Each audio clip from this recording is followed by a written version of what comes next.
share some use. All right, let's get started with the first category, which is actually our biggest category. There are the most words for this one, and it's personality. Let's get started. All right, let's start with the first picture for the category of personality. We're going to be going through all of these pictures pretty quickly because there's a lot to say, so feel free to write down in a notebook any new words that you hear.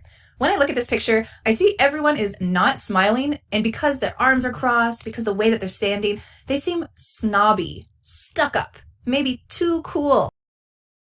Hợm hĩnh.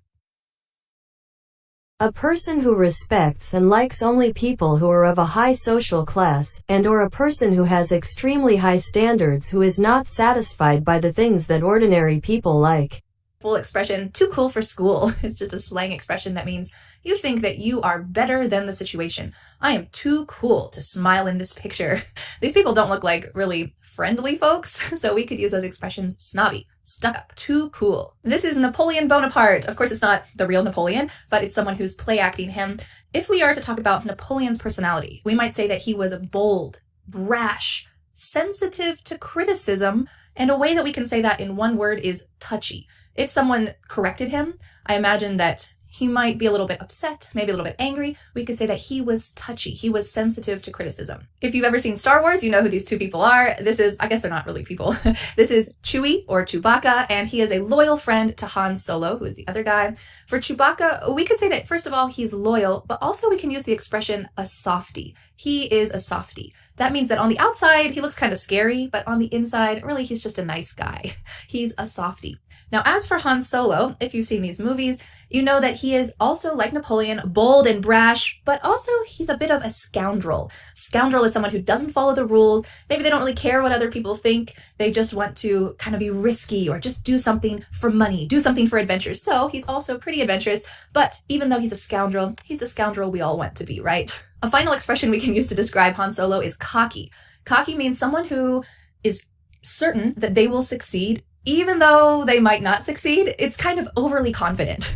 And in this situation, in these movies, Han Solo is often cocky. Of course I can do it. Of course I'm the best guy for this project. This is overly confident or cocky. Here you see the three famous friends from the Harry Potter book series and movie series: Hermione, Ron, and Harry. Let's start with Hermione, who's the girl. Hermione, at least at the beginning of these series, she is a smarty pants.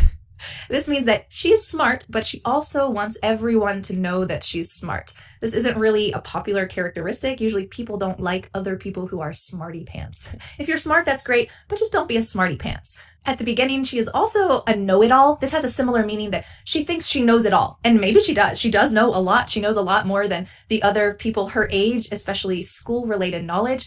But it's not a very popular characteristic. So you don't want someone to say, you are a know-it-all. Kind of negative. We can also say that she is a goody two-shoes.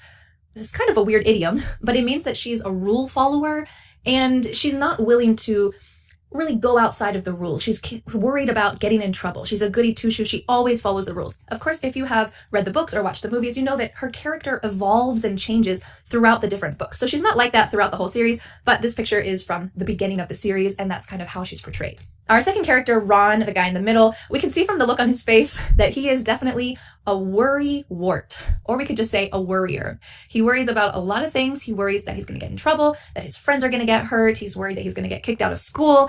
He's worried about a lot of things. So even though he's not naturally bold, he often tries to be bold because he's a loyal friend, but he is a worrier. As for Harry, the hero of the story, he is certainly considered brave, but also I feel like he has a strong sense of duty. When he was a small child, he had kind of his destiny created for him. He didn't really have a choice about what he was going to do in his life. I imagine pretty much everyone knows the story of Harry Potter at this point, but I don't want to spoil it too much. But we could say he has a sense of duty. He has something he needs to accomplish, and he's going to do it. This is a strong sense of duty. Next, we have a picture of the famous couple, John Lennon and Yoko Ono. John Lennon is firstly famous because he was part of the group The Beatles, so he is a charismatic person. When he speaks and when he does things, others want to follow him. He's charismatic. Of course, he is also peace-loving. He was wanting peace in the world. But at the same time, we can look at a negative side of that and say that he needs to be needed. So he really wants other people to need him. And in this way, it's kind of a cycle because you want other people to follow your message, but you also need their approval. So in this way, he kind of needed to be needed. As for his partner, Yoko Ono, she was more of a utopian dreamer. So she had some dreamy ideas, some maybe unrealistic ideas about peace and the earth, and we could say that she was a utopian dreamer. This isn't always a negative thing. It's not really grounded in reality, but it's just a way to talk about someone's personality. Next, we have two characters from the movie Titanic. If you have not seen this, then you should probably watch it to just understand something important from our culture in the last decade or two. But here, the female character, who is played by Kate Winslet, she is seen as someone who's ahead of her time. That means that other women during this time period just wanted to marry a rich guy. They didn't really have their own dreams and their own thoughts. At least they tried to hide those things if they had them. But for Kate's character, she wanted to really be herself. So in this way, we could say that she was ahead of her time. Ironically, she still ends up with a guy, maybe not some rich guy who all of her friends were also going for, but this kind of still goes back to that stereotypical idea. We might also say that she was adventurous. She didn't care what other people thought. She was willing to just live on the edge. As for Leonardo DiCaprio's character, Jack, he is seen as more someone who is optimistic. He has nothing to lose. He is a dreamer. He really doesn't think much about the future. He just went on the Titanic and, okay, I'm going to a new country. I don't know what's going to happen. Let's see. He has no plan, but he's still hopeful that good things will happen, which is the characteristic of someone who's optimistic. Next, we have Martin Luther King Jr., or MLK. He was a famous leader during the civil rights movement in the US, and because he was the face of the movement, many people knew his face, they knew his speeches. He was, we could say, willing to put himself out there. This means that he was willing to take a risk. He was willing to get outside his comfort zone. In the end, he paid the ultimate price because he was assassinated. But in this situation, he wanted his message to be heard. So like Napoleon, like John Lennon, he was courageous, brave, and charismatic. He was determined that his message would get heard, but he was also, willing to put himself out there. And our final picture for the category of personality is Forrest Gump. If you haven't seen this movie featuring Tom Hanks, stop everything, watch it right now. It is amazing. But this character of Forrest Gump can be described as simple, straightforward. He says what he says. He means what he says. There's no confusing language about what he says. If he likes something, he says it. If he doesn't like it, he says he doesn't like it. So he's very straightforward in this way. We can also say he is naive.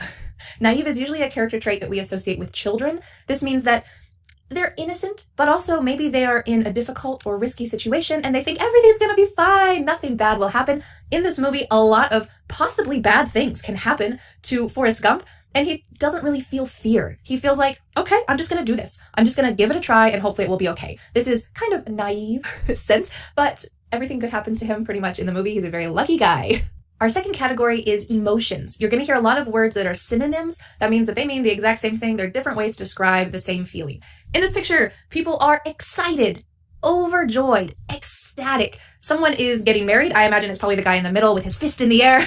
And everyone here is having a great time. So we could use those three synonyms: excited, overjoyed, ecstatic, to describe this picture. In this picture, we see two ladies kindly listening to whatever this guy has to say.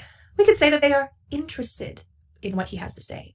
They're curious about what he has to say. They're thoughtful. This means that they are thoughtfully listening. It's kind to listen when other people are speaking, so they are thoughtful people. On the other hand, we have these two people who look concerned, irritated, annoyed. All three of these things mean the same thing. Look at their face. Neither of them are smiling. Their brow is kind of furrowed. They're not talking together. Yes, their arms are touching, but they look like there's been some kind of problem. They're concerned, annoyed, irritated. In my opinion, these two kids seem carefree, relaxed, joyful. Make sure that when you're describing the emotions of kids, you don't say careless. Careless and carefree seem like they should have the same meaning, but children are carefree. They are free of any kind of worry. They're free of any kind of cares. Hopefully, that would be the ideal childhood, right? But when you say careless, that means that you often forget something. Oh, she's so careless. She always leaves her notebook at home. She's careless. So these have quite different meanings, but in this situation, these kids seem carefree. Does this guy look happy to you? Not really. He seems kind of either worried, bored, or maybe he's just somewhere else. When we say he is somewhere else, that means that his body is here, but his mind is thinking about something else. So if someone says, wait, did you hear what I said? And you say, oh, I'm sorry, I was somewhere else. This probably means that you were thinking about another problem or what you're going to do later. Your mind wasn't here, it was somewhere else. This guy also looks like he's got some problems. We could say he looks upset. He looks defeated. Maybe he thought something good was going to happen and then it didn't. So he feels defeated. Or he might simply be frustrated. Oh, I can't believe this is happening. I feel frustrated. So he might be any of those three things. And our final picture in this category, emotions. These two guys look lost, confused, or baffled. Baffled means they have no idea what's going on. They're lost. All of these things have similar meanings. Maybe they're trying to walk around a new city and they thought the bus was going to come and then it didn't come, or maybe it just drove right by. Huh? What? Why did this happen? I feel baffled. I feel confused. Why did this happen? Our third category is textures. Or we could talk about the general feeling of something. It might not be the physical feeling, but I use the word texture to cover this whole category. Here you can see a clothing shop or a fabric shop. There are a lot of different textures here. So we might say, this looks soft. Or it looks flowy. Flowy means if the wind blows, then it will go up with the wind. We often use this to describe curtains. The curtains are flowy, the things you put in the window. Or maybe her dress is flowy. The bottom of it moves with the wind. Or we could say that something here is this kind of thick texture. Here, this blanket, or maybe this wool blanket, they are thick. The texture is thick. It feels like it's something that would be useful in the wintertime. In this room, we get the feeling that there are a lot of smooth textures. This couch doesn't have dog hair on it. It's not been ripped up. It's all one yellow color. It's smooth. We can also talk about the feeling of the room. We could say it feels airy because there's a lot of natural sunlight that's coming in and there's not a lot of heavy bookshelves or heavy furniture in the room. We could say it feels airy. And you could simply use the word clean to say this is an extremely clean room, or there's clean lines. This bookshelf is pretty unique. There are some clean lines. The couch has some clean lines. It's the texture. When I look at this picture, I get kind of the opposite feeling as the previous picture. It's not smooth and airy. Instead, it looks scratchy, rough, abrasive. These different textures, especially here in his vest, that might be a scratchy wool. It might be abrasive. It might be rough. All of these different kinds of feelings and textures we're getting in this picture are the opposite of the previous one. It's not smooth and airy and light. No, instead it's a little bit rough and abrasive. In this picture, you see an art project. There's a pumpkin with some colored paint on it. So we could say that it's bumpy. If you touched that paint, it would be bumpy. Or we could say the pumpkin has ridges. Has ridges. I want you to know the difference between something that is rigid and something that has ridges. The pumpkin has ridges, but if something is rigid, R-I-G-I-D, that means that it's stiff. It doesn't move. When the deer saw the car, the deer became rigid. It didn't move. And also in this picture, because this is kind of like a paint or glue, as the paint is drying, you might say it's sticky. The texture is sticky. Here's another craft project. We could say it is metallic. The texture of these chains is metallic. Also, it's flat. The texture is flat because these buttons don't really have ridges like the pumpkin. Instead, it's pretty flat and it seems durable. These pieces don't seem breakable. So if this chain is taken off of this art project or these buttons are taken off, you can't easily break them. They're durable. That's the texture. Here we see a snail. Some people love snails, some people don't. I think they're pretty cool. I don't really want to hold them because they are sticky, slimy, gooey, or if we want to be a little more casual, you could say goopy. You can use this for talking about food. You can use this for talking about snails, but it's that idea that it's sticky, slimy, gooey, or goopy. For the first picture, talking about colors, let's take a look at this picture. We can see that the water is a beautiful aqua color, aqua. Or we could talk about the sand and say it is pure white. Yes, there's some variation here. Maybe it's a little tan. Maybe it's a little bit speckled with some shells, but overall it is a pure white. As for the sky, this is kind of a funny expression, but we often just say it's sky blue.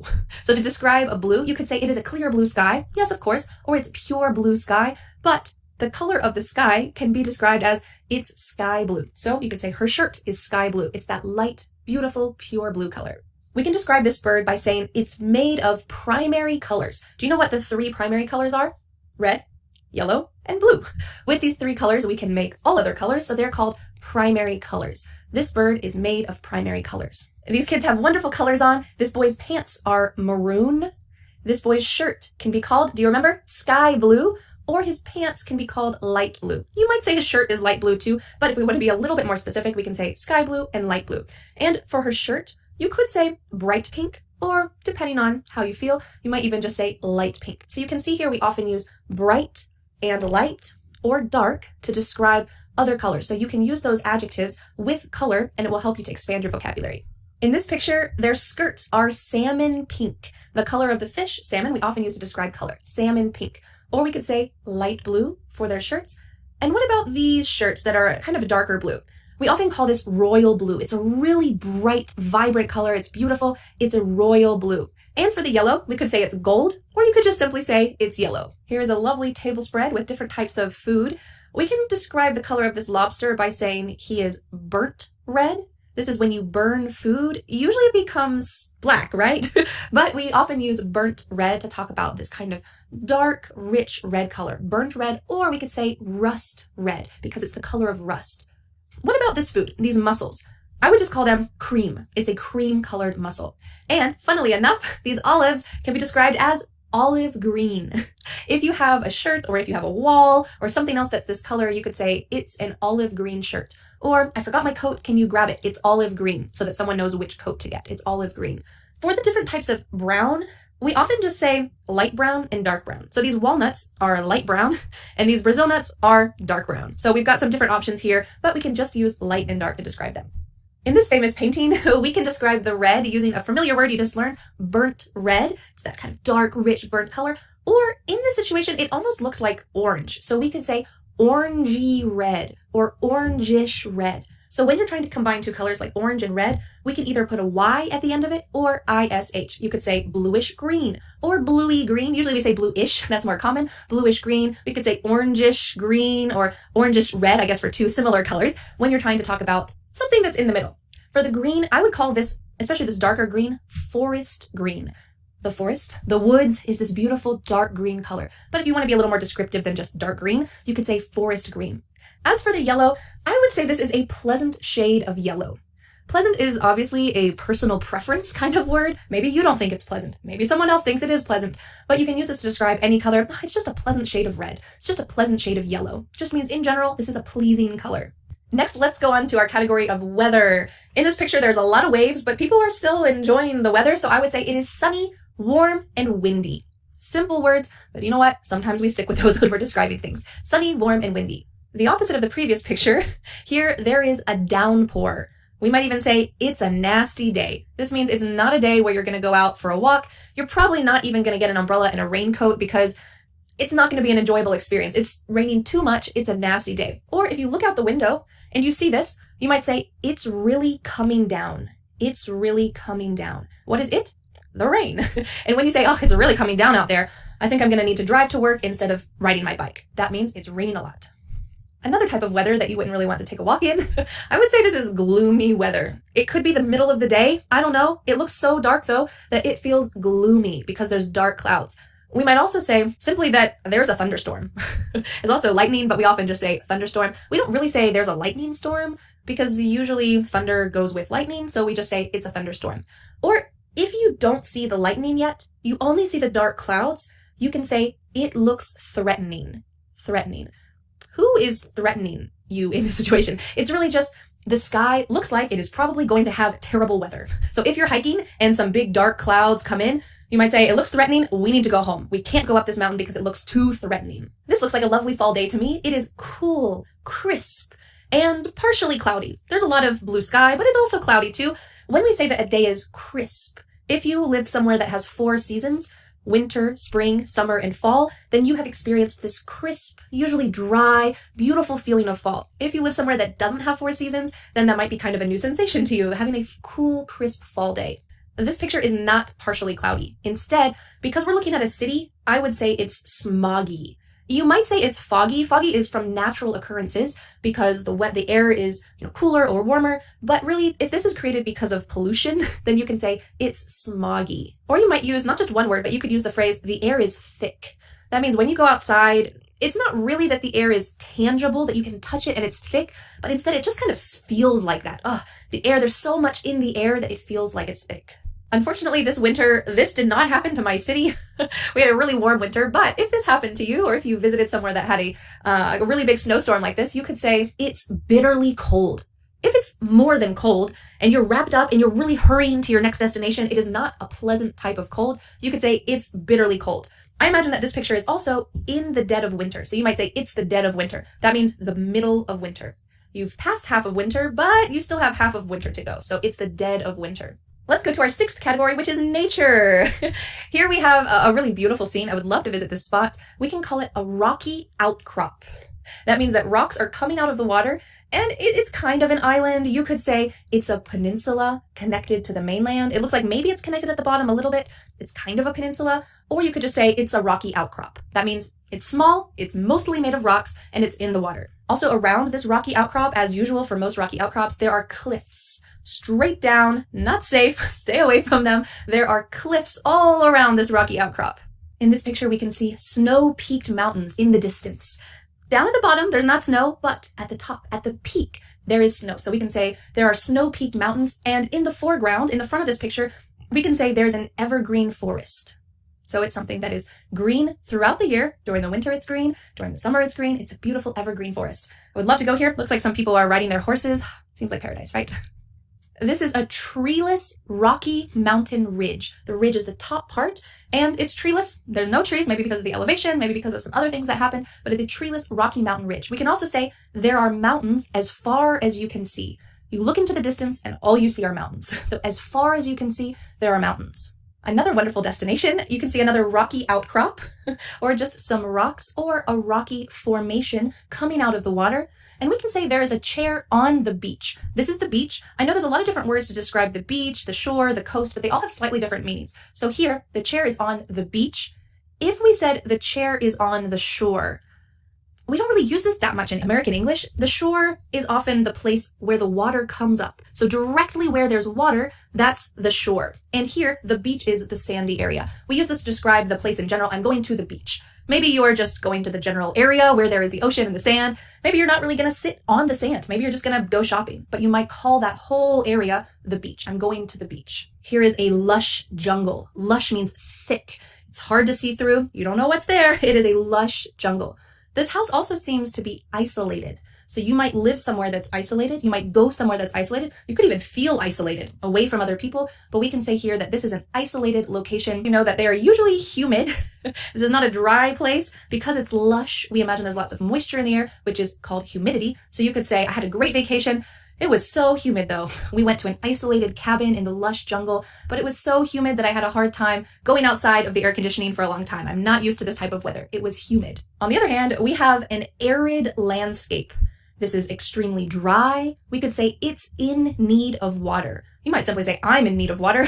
I'm really thirsty. I'm in need of water. This tree looks like it's in need of water. The land is in need of water because it's an arid landscape. All of these plants, I hope, are probably local plants. So they're used to living in this extremely dry desert type of climate, but occasionally they do need water. When I see this picture, my first feeling is, wow, this is powerful Mother Nature.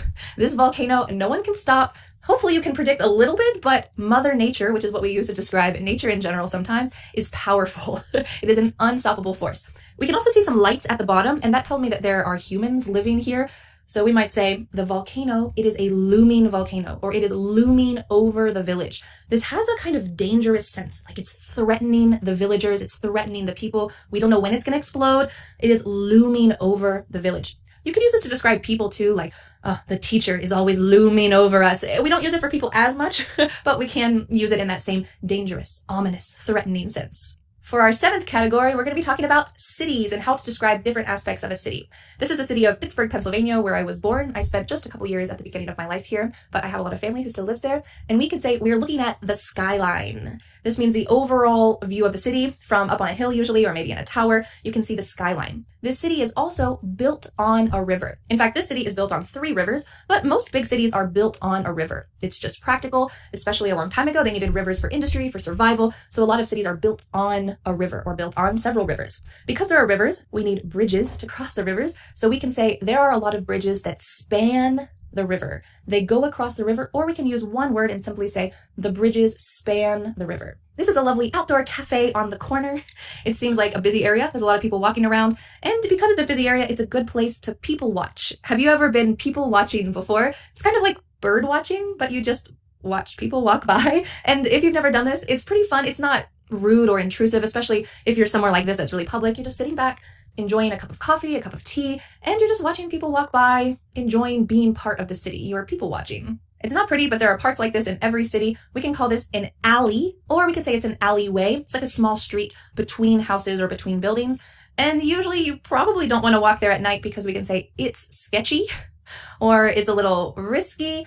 Because there's a lot of trash here, I imagine that this is just, a place where all of the trash bins are, but we could also say it's grungy, or if we're to describe the whole area of town, maybe that whole area is a little bit full of trash, it's not very well taken care of, we could say it's a grungy side of town. So that's kind of a polite way to say it's kind of a dirty, dangerous area, but you could just say grungy. This is a typical view in a suburb of the US, so we could say it's a suburban setting. These houses don't have much land, they're side by side, so sometimes when you're trying to buy a house or when you're talking about housing, you might say the houses are built on a postage stamp. A postage stamp is what you put on a letter when you send it in the mail, and that's really small, right? It has to be like this big, and it goes on your envelope.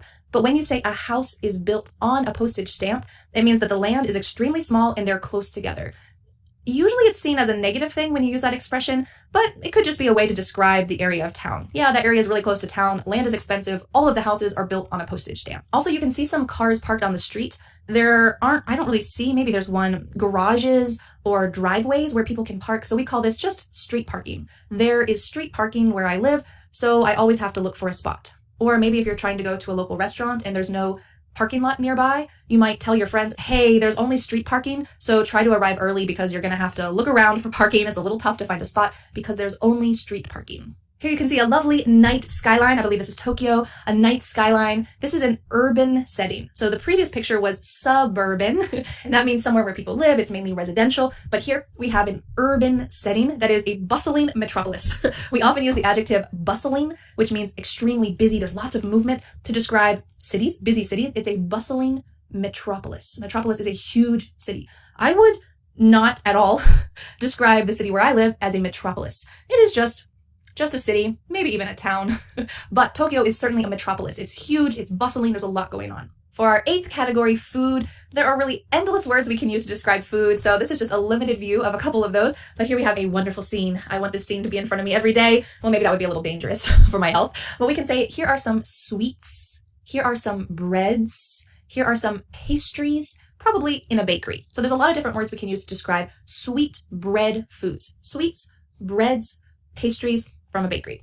Before those pastries are finished, this has to happen. So here are some bakers, and they are letting the dough, which is the uncooked bread, they're letting the dough rise, important thing. They are kneading the dough, which means kind of like pounding it and smushing it, kneading the dough. And because this is not just for their house, for their family, this is for a bakery, for a shop, they are making it in bulk. In bulk means a large quantity. There are a lot of different loaves of bread that are being made, so they're making it in bulk. We often use this expression when you go to the grocery store, and instead of buying rice in a bag, you can go to the bulk section, and there's some big containers, and you bring your own bag, or they have some paper bags available, and you pull a little handle, and you can get as much rice as you want. So there's some alternatives, pre-bagged or in bulk, and that's what they're doing. They're baking bread in bulk. Have you ever eaten bugs before? I have one time, but I've never eaten crickets. These could be described as crunchy, possibly spicy, unusual, but we can also say that it's an adventurous food. So you might say, I'm an adventurous eater, talking about your own self, your own type of taste. I'm an adventurous eater. Sure, I like to try adventurous foods. These are foods that don't seem normal to a lot of people, so you're going to get out of your comfort zone and try them. This meat, I imagine some kind of steak, is sizzling. It is grilled. Sizzling is the sound that you hear. Grilled is what's happening.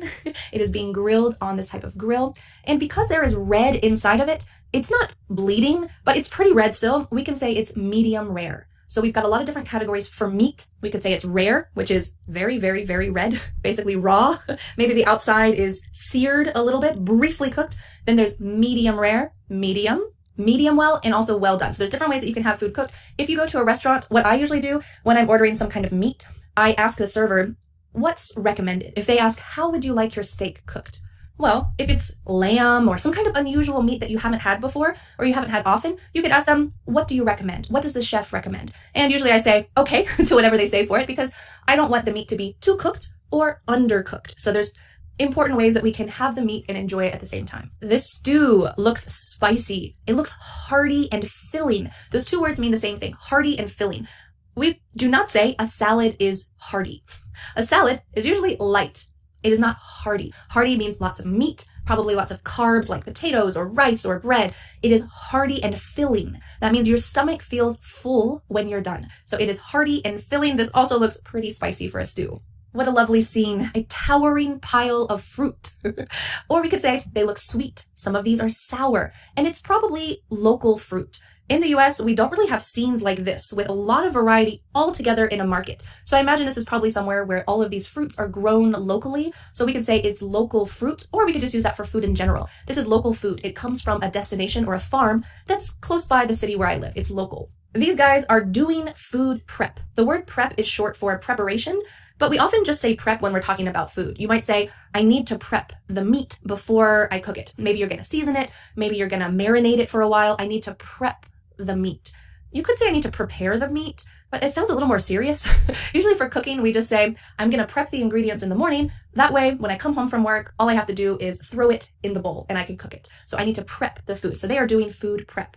This is also, I think this looks like a soup kitchen to me. A soup kitchen is, they don't always serve soup, but a soup kitchen is a place that gives food to people who don't have food. Maybe homeless people, maybe people who are poor, people who need food. A soup kitchen provides food to people in need. So if you want to volunteer, if you live in the US and you want to volunteer somewhere, you might look for a local soup kitchen where you can volunteer. Or if you need food, you can look for a local soup kitchen and you can go there and you can eat the food, usually completely for free because this is a charity type of work. We can also see this guy.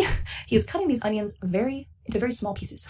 So this is called dicing. There's a lot of words to talk about different cuts, but when you cut something really small, you are dicing it. Also in this bowl, they are seasoning the meat. They are seasoning, they're dicing, they're pouring the oil in, they're probably going to saute it. I could talk for 10 hours about the different types of specific cooking expressions like this. Maybe I'll make that in another video. Let me know if you'd like a video about that. But that's what's happening in this video, or in this picture. For our ninth category, housing, we see a picture here of some apartments or some buildings that are close together. We can also say they are within shouting distance. That means that if you shout, hey neighbor, that neighbor can hear you because your window to the next window, it's not a very big space. You can even use that expression within shouting distance for someone who's close to you in the grocery store. Maybe if they're on the other side of the grocery store, you might say, yeah, I saw you in the grocery store last week, but you weren't within shouting distance, so I didn't say hi. I didn't want to yell, hey, because you weren't within shouting distance. That's not a specific measurement, of course, but it's just that idea. We can also see a clothesline. Notice the pronunciation for this word is very similar to just close the door. A clothesline. In fact, there are many clotheslines between the houses here. I would call this a side street. So I know we already talked a little bit about cities and alleys and alleyways, but here it's a side street. This is not the main street, but you could say, oh yeah, I live on a side street within shouting distance to all my neighbors. There's not much privacy. And this is a fun bird's eye view of the suburbs. A lot of these houses look the same. They look like they were probably built within the last 50 years, maybe less. So we could say it's a bird's eye view. You're looking down like a bird's eye view of the suburbs. This is outside the city. Or we could say it's far from town. This isn't really a rural housing community. There's too many houses for this to be rural, but instead it's just the suburbs. It's not in the middle of New York City. It's outside the city. Because a lot of these houses look the same, we often use the adjective cookie cutter. Have you ever used a cookie cutter before? When you make, for example, 50 cookies in the shape of a star, you will use a metal or plastic cookie cutter. Boop, boop, boop. Every single cookie will have the exact same shape because you use a cookie cutter. We use this as kind of a negative term to describe houses. The houses are all cookie cutter. They don't have any unique qualities. Every house looks almost the same. They are cookie cutter houses. Or you could say, it's just a cookie cutter neighborhood. I don't want to live there. I want to live somewhere that has more character, more history. Or maybe you like cookie cutter neighborhoods because it's predictable. So this is a word that's often used to describe houses. Here is a brick apartment building on a corner with some iron fire escapes. Those stairs on the outside are just in case there's a fire and you can't go inside the building to get out. You need to go outside. You can use the fire escape, but these ones are probably iron or metal on the outside, an iron fire escape on the corner in this old brick apartment building. Houses like this are kind of common in the south of the US, especially in historic areas of each city, because these are colonial style houses. So if you go on a road trip to the east, especially the east of the US, that's the oldest settled area by Europeans, you're going to see some colonial style houses. We can call them estates. Sometimes they are plantations. A plantation means that slaves used to work there in the past, so there's probably a lot of land, kind of like a farm. We could call them a mansion. In the US, some other countries, some of the languages have different definitions of the word mansion, but in English, a mansion is a big, amazing, beautiful house. This is a mansion. This house is kind of a typical American suburban house. It's got a big front lawn, lots of grass. It's got a nice front porch. So this is a pretty nice house. It's got a flag. It looks a little bit sterile. Sterile is not cookie cutter. The houses in this neighborhood probably all look a little bit different, but sterile means there's not many personal touches. So there's not a vegetable garden, there's not toys out front for the kids to play with. It just has a few plants, a couple trees, and lots of grass. So in this way, it's kind of a typical American suburban home. For our final category, our 10th category, actions. In this picture, we see people who are not paying attention. Instead, what's the opposite of paying attention? They are zoning out. This might be just a look on your face where you are not focusing, or it could be that you're looking at your phone, you're looking at a book, you're just closing your eyes, you're listening to music. You are trying to block out everything around you. You are zoning out. Maybe you are distracted. They're not paying attention to what's going on. But when you're on the subway, it's not a big deal. You can just zone out. This picture makes me smile. This guy is taking, we could even use the Spanish word siesta, taking a siesta, or in more casual terms, we could say he's taking a cat nap. This is a short nap. He's taking a break. He's taking a cat nap. We can also say he is precariously resting on his motorcycle. Precarious means it's kind of dangerous. He could fall off. He's not steady. So that's a wonderful adjective to use. When something's not steady, it's precarious. Don't put your water glass at the edge of the counter. It's too precarious. It could fall off. Instead, put your water glass in the middle of the counter, somewhere far from the edges. What a busy scene. There's a lot of action happening here. So we can say there is a lot of hustle and bustle. For popular public destinations like a train station or the middle of the city, we could say there's so much hustle and bustle, it just makes me feel overwhelmed. Or I love the feeling of the hustle and bustle of the city. So that's the action that's happening. We can also say a lot of people are coming and going. That means they are arriving and leaving. A lot of people are coming and going because there's so much to do here. There's a lot of hustle and bustle. In this picture, these guys are working out. You can say they are working out, they are exercising, but this trainer looks like she's pretty serious, right? So we could say they are getting their butts kicked. That means that she is making them work so hard that at the end of the workout, at the end of the exercise, they're probably going to lay on the ground and go, oh, that was so hard. This was an intense exercise. So they could also say, she is kicking our butts. That means she's making us work really hard. Or you could just say, wow, they are getting their butts kicked. They are having to do a lot of exercises because this trainer is really serious. On the other hand, these three people are taking a leisurely walk in the park. Leisurely means they don't have a destination. They don't need to be somewhere at a specific time. They are taking a leisurely walk in the park. We can also substitute the word walk and say stroll. They are taking a leisurely stroll in the park. Or you could just say they are strolling in the park. Just having a nice time, walking around, chatting, no agenda, nowhere to be, just enjoying the day. This is a similar picture, just a different setting. These people are going for a walk, and they are also walking their dog. Because this dog is not equal with the humans, you can say, I'm walking the dog. You would never say, I'm walking my child. You could say, I'm walking my child to school. That's fine, you have a destination. But if you just say, I'm walking my child, feels like they're on a leash, kind of like a dog. But you can definitely say this for dogs, I'm walking my dog. So they're going for a walk, they're walking their dog. What a sweet scene. They are cuddling, snuggling, and bonding. Bonding means they are creating an important, deep relationship. When you cuddle or snuggle with someone, you are bonding with them. This guy looks like he might be studying, he might be focusing, or he might simply be watching a YouTube video. We don't know. But in this situation, we could use any of these actions: studying, focusing, or just watching a YouTube video. This girl is not impressed with the food. We could even say she is grossed out. This is a really casual way to say she thinks the food is disgusting.